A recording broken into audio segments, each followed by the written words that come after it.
Let's look at trigger questions together, a technique to generate business models. So the reason why we came up with trigger questions is that we saw that people were very focused on products, technologies, value propositions, or on just expanding to new markets. Well, while that's a good thing, it's just a start. Remember, you looked at business model mechanics? You want to explore business models that have better business model mechanics. So how can you do that? Well, we came up with trigger questions that would help people move from a product focus to a business model focus. So the trigger questions allow you to generate a lot of ideas. We would ask a question and get people individually to answer with as many answers as possible. And here the point is that you go for quantity, as many answers as possible, not just for quality. You don't want people to hold back. You want a 5-year contract to subscribe to shoe buying, whatever, right? You really want to go out for quantity here. So people need to not just stick to one reasonable answer, but they need to come up with many answers for each question,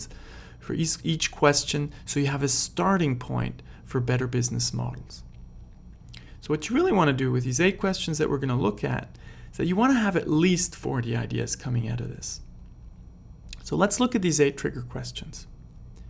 First one, how could we earn revenues if we had to offer our best-selling product or service for free? Around which assets could we build a platform business? Remember the Nintendo Wii game console example, Apple's App Store? These are all platform businesses. How could you build a platform business? Come up with as many answers as possible.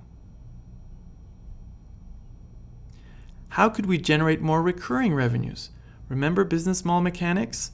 Transactional revenues are good, but recurring revenues are definitely better. How could you build more of them? Next question. How could we get others to create value for us for free? Remember Facebook? They got more than 1 billion people working for them for free. Next question. Which strategic partners could we work with to leverage or expand our business model? Think of Nike and how they work together with Apple for the iPod. You go running, you listen to music. Perfect partnership. Next question. How could we achieve more scalability in our business model? Remember the limitations to a business model? Try to build a scalable business model. Next question. How could we dramatically increase switching costs? You don't want customers to leave, so ask yourself all the different possibilities to weave switching costs into your business model. Next question. For which segments, other than your usual ones, could you develop a value proposition and expand your business model?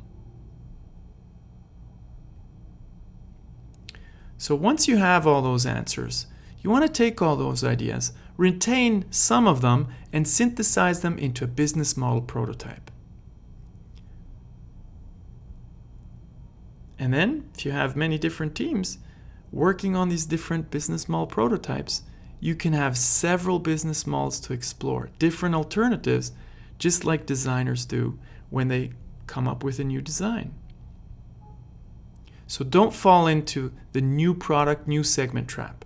Generate business model alternatives. It is hard, but use trigger questions to get you started.